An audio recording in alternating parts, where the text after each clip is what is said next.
The alley began in a burst of pomegranates. Their skins, split by autumn heat, bled juice that darkened the cobbles. Just beyond them hung fig's purple globes, exhaling honeyed breath, followed by sacks of cinnamon bark, cracked open so their spirals could scent the air. Every stall in the old city's market of the oils carried its own small climate, and Miriam ben Ephraim walked through them the way a historian leafs through pages. To her, fragrance was text. The fennel seeds in one bowl told of Roman legions, the sumac of crusader cooks, the rosewater of Ottoman brides. Locals said memories lodged first in the nostrils, then in stone. A clever nose could read both. Miriam had been born with such a nose, and by 35 she had become the quarter's most sought-after perfumer. Embalmers came to her for consoling balms, brides for promise oils, even diplomats for neutral mists they trusted to offend no fate. Yet when she closed her shop's brass grate each dusk, the aroma she pursued was not on any shelf. It lived in legends. The scent of the first temple, Solomon's long-vanished house. Scripture described its components: myrrh, frankincense, galbanum, stacte yet, always with gaps. Little silences meant to keep laymen from reproducing the sacred Keteret. Rabbinic law called such attempts karet, a cutting off from the people. Priests once guarded the missing measures with their lives. After the temples fell, the knowledge was lost or perhaps intentionally buried. But Miriam could not abandon the question. What would it have smelled like to stand in that cedar-panelled chamber when sunlight struck the golden altar and the incense ascended in silent curls? She felt history tugging at her like a child at a sleeve. One winter's evening, she found the last clue she needed. An Armenian antiquarian presented her with a fragment of parchment, no larger than a date pit, excavated from a cave near Qumran. The ink had faded to ghosts, yet under cedar oil fumes the letters revived. A shorthand list of weights, unmistakably Aramaic, ending with the cryptic sign of the high priest. It was, she realized, a surviving ledger of an incense steward. The antiquarian wanted an unconscionable sum. She paid it without blinking. Within weeks, Miriam's workshop became a temple of its own. She imported labdanum from Cyprus, Saqqara balsam from Upper Egypt, storax chips smuggled across the Golan. She did not advertise the project. Even her apprentice, a mute orphan named Lali, knew only that they were assembling an ancestral attar. When curious neighbors poked their heads in, Miriam burned a fainting blend of lemon verbena and sage to mask the deeper odors. Beneath that smoke, she measured powders into a granite mortar whose rim was dented where her grandmother had crushed saffron for Sabbath rice. Late one night, as rain tapped the copper gutters, she added the final ingredient, costus root, pulverized fine as flour. She felt the workshop contract around her, as if the walls sought to listen. Lale slept curled beside the stove, her breaths steady. Miriam leaned over the mortar and inhaled. The mixture smelled at first like desert rainfall, ozone on flint. Then sweetened, gaining layers, resinous heat, orchard coolness, a note of cedar that seemed to come from the far end of history. Her vision blanked. When it cleared, she stood not in her shop, but in a hall of burnished wood. Cedar beams soared above. Pomegranates of beaten gold nodded from chapiters. Priests in linen moved soundlessly, casting pinches of powder upon a glowing bed of coals. The fragrance she had made was everywhere, heavy as velvet, yet sharp with hidden altitudes. It felt alive, a single, vast lung exhaling worship. The vision snapped shut. She was back in her shop, but something else was there now, too. She smelt dust older than Rome, sea salt from ships long rotted, sweat from backs yoked by exile. And then she heard voices, many voices layered like chords, speaking Hebrew, Akkadian, Greek, Ladino. Their words overlapped, but their plea was one. We are here. We remember. Return us. Lale stirred, her eyes wide with a mute's perfect hearing. The lamps flickered, though there was no wind. Glass vials rattled, chiming a minor key. Miriam's pulse hammered, yet all outweighed fear. The perfume had opened a seam in time. The diaspora's unquiet spirits had sent it home and hastened to the call. By dawn, the market knew something was amiss. Pigeons refused to roost under the spice awnings, circling instead over the Temple Mount with frantic wings. Bread bakers reported phantom customers, outlines of robed men who vanished when approached. Tourists at the Western Wall felt cold breaths on their necks and turned to find no one. The chief rabbinate's office received dozens of panicked messages. Some blamed radical archaeologists, others foreign hexes. But a few elderly scholars muttered a more frightening phrase, the Ketoret breach. Miriam locked her doors and drew the shutters. Inside the dimness, the air had thickened to fog. Shapes coalesced, torso, then beard, then hollow eyes, but dissolved whenever she tried to focus. Lale crouched, fingers pressed to her lips while glass apparatuses burst one by one under pressure. Only spirits could exert. "We want our city," the multitude said. "We want our courts and gardens, our lulav processions, the silver trumpets that shook dawn. You have called us. Let the walls be raised." Their hunger radiated like heat, and Miriam shivered, though sweat soaked her spine. "I did not summon you," she insisted. "I sought only to remember." "Memory births longing," they answered. "Longing demands return." She realized then that the scent was still escaping. Tiny curls of it seeped through cracks in the mortar lid, threading upward like snakes tasting air. Each molecule was a beacon. If she did not seal it, half the earth's restless dead might flood Jerusalem, clamoring for an architecture long ground to dust. She sought counsel. At dusk, she ventured into the Jewish quarter, threading alleyways whose stones had learned silence across rebellions. She climbed worn steps to a rooftop study, where Eliav Mendelssohn, archivist of forbidden things, sat cataloguing fragments. Eliav's beard was streaked by candle soot. Glasses perched at the tip of a nose, a quiver with scholarship. He greeted her with fond annoyance. "You smell like a burnt library," he said. "I broke the law," she replied. "Possibly several eras of law." When she finished recounting, Eliav removed his glasses. "The Keterad is more than chemistry," he sighed. "It is covenant. Offer it in the wrong age, and you light a signal fire for ghosts." "Help me dismiss them," she pleaded. "You cannot unsmell the past, Miriam, but perhaps you can negotiate." "Negotiate? With thousands of exiles? Speak to the earliest among them. Their authority over the later ones is like gravity's." "How do I reach them?" Eliath considered. "Where does the city first awake each dawn?" "The Zedekiah's cave quarriers start before sunlight," she recalled. "Then meet them beneath the city," he said. "Let the oldest stones over here." He pressed into her palm a shard of black limestone etched with a single letter Y.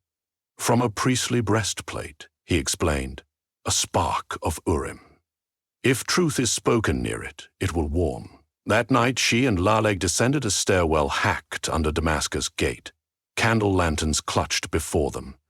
Zedekiah's cave sprawled like the mouth of a sleeping leviathan, pillars of unhewn rock supporting ceiling slabs as thick as fortresses. Dust swirled, and with it arrived the souls. They coalesced near the far wall, dense as mist on a cold river. Men scarred by Babylonian irons, women who had stitched temple veils, Levites whose throat harps had been silenced by siege. In the lantern light, each spirit flickered through decades, aging and renewing as memory turned. Miriam's pulse drummed like frame drums during Hoshana Rabbath. She raised the mortar that held the incense. "Ancestors," she began, "your longing is righteous. But the city you seek has changed. Its stones bear other prayers, its gates open to children of many exiles.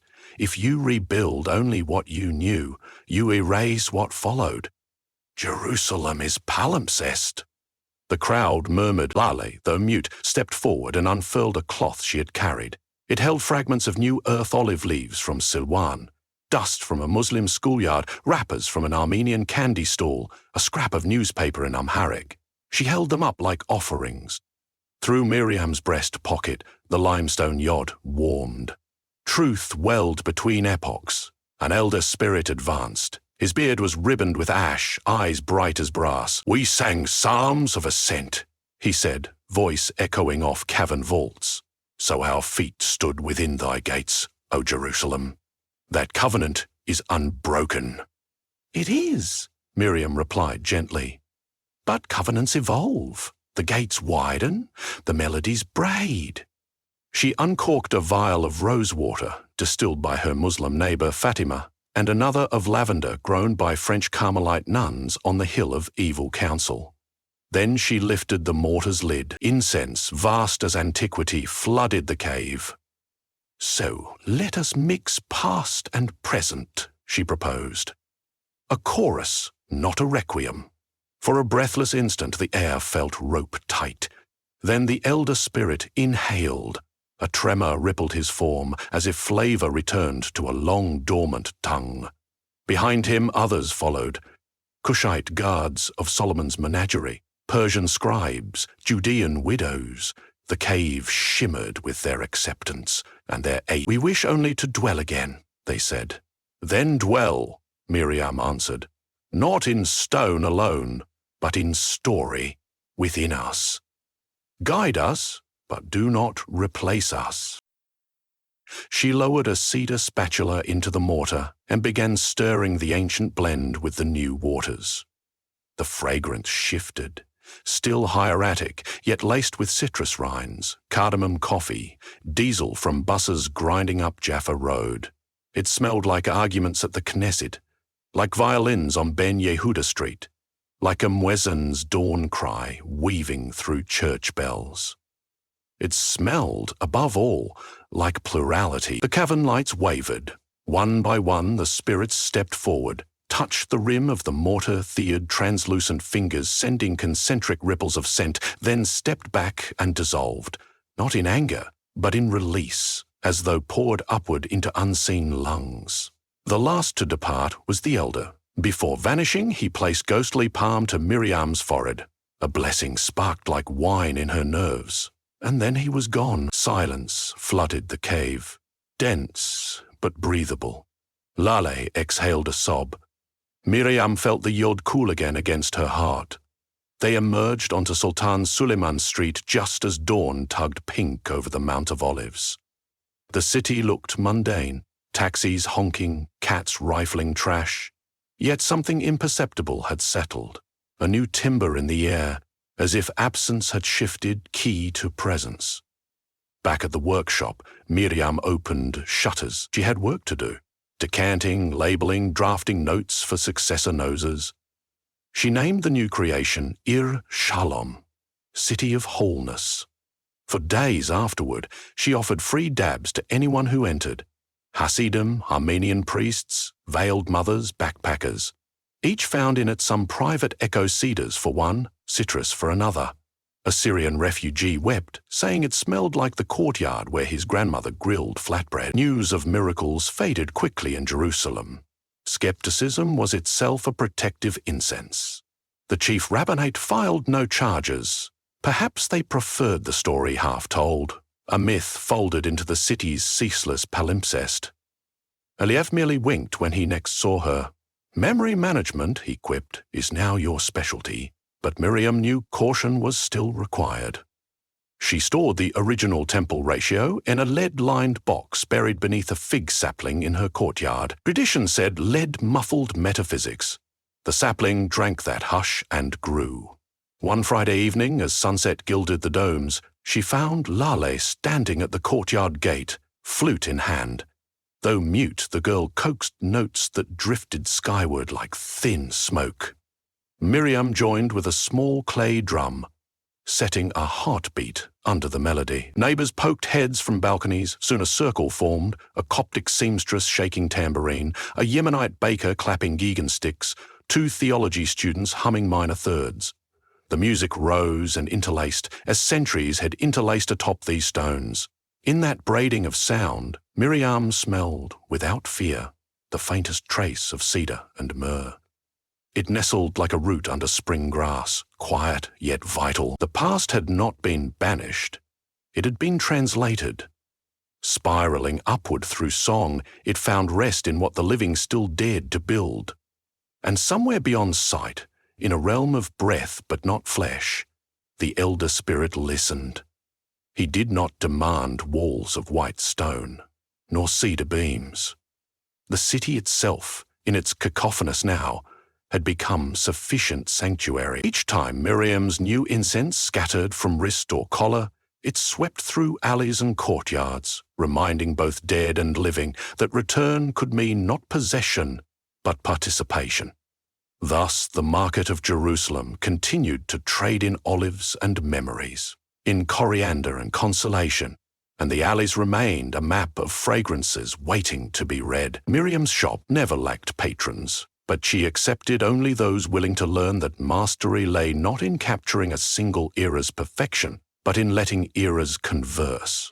Her blends became dialogues, Babylon arguing with Andalusia, Tiberius courting Addis Ababa, Rome reconciling with Safed. One night, months later, a tourist from Sao Paulo walked in and spoke through a translator. He desired the smell of origins. Miriam smiled, reached for a modest bottle and anointed his wrist. He inhaled, startled.